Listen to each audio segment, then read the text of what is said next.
आजकाल आपण बघतोय की बदलत्या जीवनशैलीमुळे रात्री उशिरा झोपण्याचं प्रमाण वाढलेलं आहे. अगदी रात्री 2-2, 3-3 वाजेपर्यंत झोप लागत नाही असे म्हणणारे सुद्धा लोकं आहेत. तर हे कशामुळे होऊ शकतं? तर मे बी त्यांची लाईफस्टाईल तशी असेल किंवा लॅपटॉप, टीव्ही, मोबाईल याची सवय लागली तर रात्री उशिरापर्यंत झोप लागत नाही. तर पण ह्या गोष्टींचा तुमच्या शारीरिक आणि मानसिक आरोग्यावर काय परिणाम होतो याविषयी आपण जाणून घेऊया आणि त्याच्यासाठी आपण काय उपाययोजना केली पाहिजे या गोष्टीविषयी जाणून घेऊया. तर एका संशोधनात असं सिद्ध करण्यात आलं आहे की ज्या लोकांची रात्रीची झोप चांगली नसते किंवा ज्या लोकांना रात्री 1 वाजेनंतर झोपण्याची सवय राहते, तर यांच्यामध्ये मेंदूची कार्यक्षमता कमी राहते. त्यांच्यामध्ये दुसऱ्या दिवशी कामाचा परफॉर्मन्स किंवा कामाचा जो उत्साह राहतो तो कमी दिसून आलेला आहे. तर रात्रीची गाढ झोप म्हणजे नेमकं काय किंवा रात्रीची गाढ झोप केव्हा असते? तर साधारणतः आपण त्याला सायंटिफिक भाषेमध्ये REM स्लीप म्हणतो, रॅपिड आय मूव्हमेंट स्लीप. तर ही झोपेची जी अवस्था ही साधारणतः झोपेच्या उत्तरार्धामध्ये म्हणजे साधारणतः रात्री 1-2 वाजेनंतर आपल्याला आढळून येते. तर ही झोप काय असते? तर ह्या झोपेमध्ये आपल्याला एकदम गाढ झोप असते आणि त्यावेळेला आपल्याला स्वप्नसुद्धा पडतात. तर REM स्लीपचा आणि तुमच्या मूडचा आणि मानसिकतेचा खूप जवळचा संबंध आहे. जे लोकं उशिरा झोपतात त्यांच्यामध्ये REM स्लीपचं जो प्रमाण असतं ते कमी असतं. सोबतच ज्या लोकांमध्ये REM स्लीपचं प्रमाण कमी आहे अशा लोकांमध्ये डायबिटीस, BP किंवा हार्ट अटॅक होण्याची शक्यताही जास्त असते. आणि तसेच या लोकांमध्ये मानसिक आजार जे असतात, काळजी, चिंता, विचार किंवा तत्सम तणावग्रस्त ज्या अवस्था असतात मानसिक आजाराचं, याचा प्रमाणसुद्धा जास्त आढळून आलेलं आहे.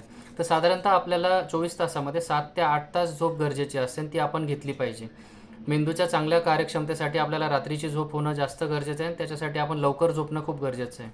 तर आपली जी झोप आहे किंवा REM स्लीपची जी फेज आहे ही चांगली राहावी यासाठी आपण काय काळजी घेतली पाहिजे? तर साधारणतः आपली झोपेची वेळ रात्रीची फिक्स पाहिजे आणि ती लवकर पाहिजे. अगदी उशिरापर्यंत झोपत नाही असं नाही पाहिजे. तर शक्यतो आपण झोपेची वेळ लवकर फिक्स केली पाहिजे. सोबतच खाण्यापिण्यामध्ये आपण उपाशीपोटी किंवा जेवण झाल्यावर लगेच झोपलं नाही पाहिजे. सोबतच झोपण्यापूर्वी कॅफीन किंवा निकोटीनसारखे पदार्थ आपण घेणं टाळलं पाहिजे. रेग्युलर व्यायामाने सुद्धा तुम्हाला चांगली झोप येण्यास मदत होऊ शकते. झोपेच्या अगोदर जर आपण अंघोळ केली तरीसुद्धा तुम्हाला चांगली झोप येण्यासाठी त्याची मदत होऊ शकते. सोबतच आपण चांगली झोप येण्यासाठी अजून काय बदल करू शकतो? तर आपली झोपण्याची जी जागा आहे ती शक्यतो अंधारलेली असेल तर चांगले, थंड असावी आणि शांत असावी. म्हणजे अशा वातावरणामध्ये आपल्याला झोप चांगली येऊ शकते. झोपण्याच्या अगोदर जे गॅजेट्स आहेत, लॅपटॉप, मोबाईल, टीव्ही किंवा ज्याच्यातून लाईट्स रिफ्लेक्ट होतो, तर असे उपकरणं आपण वापरणं टाळलं पाहिजे. जेणेकरून त्याचा डोळ्यावर विपरीत परिणाम होणार नाही आणि झोपसुद्धा चांगली लागण्यास मदत होईल. तर या सर्व गोष्टी आहेत की झोप लागत नाही म्हणून काय करावं किंवा काय केलं पाहिजे. पण बऱ्याच वेळा असं काही होतं की काही खूप जास्त प्रमाणात मानसिक ताणतणाव असतात की त्याच्यामुळे सुद्धा झोप लागत नाही किंवा एखादी घटना घडून गेलेली असते, त्या घटनेचा वारंवार विचार करतो आपण, त्याच्यामुळे सुद्धा झोप लागत नाही. तर अशा परिस्थितीमध्ये आपण बऱ्याच वेळा आपण झोपेच्या गोळ्या घेतो. पण अशा नुसत्या झोपेच्या गोळ्या घेऊन आपण त्या किती दिवस घेणार आहे किंवा झोपेच्या गोळ्या घेण्याला पण लिमिटेशन्स असतात. सुरुवातीला कमी पॉवरची गोळी लागते, नंतर थोडी जास्त पॉवरची गोळी घ्यावी लागते. पण बऱ्याच वेळा जोपर्यंत तुमचं झोप का लागत नाही या गोष्टीचं निदान होत नाही तोपर्यंत या गोळ्या घेण्याचा पण काही उपयोग नसतो.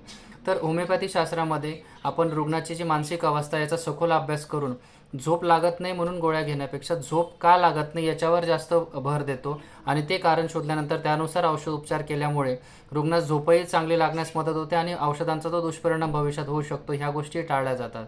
त्यामुळेच जर तुम्हाला झोप न लागण्याचा त्रास असेल किंवा इन्सोम्नियाचा जर त्रास असेल किंवा काळजी, चिंता, विचार यामुळे जर आपल्या झोपेवरही परिणाम होत असेल तर आपण होमिओपॅथीचा उपयोग करून घेतल्यास त्याचा नक्कीच फायदा होईल आणि विदाऊट दुष्परिणाम तुम्हाला झोप लागण्यास पण मदत होईल आणि तुमची मानसिक अवस्थाही चांगली राहण्यास मदत होईल.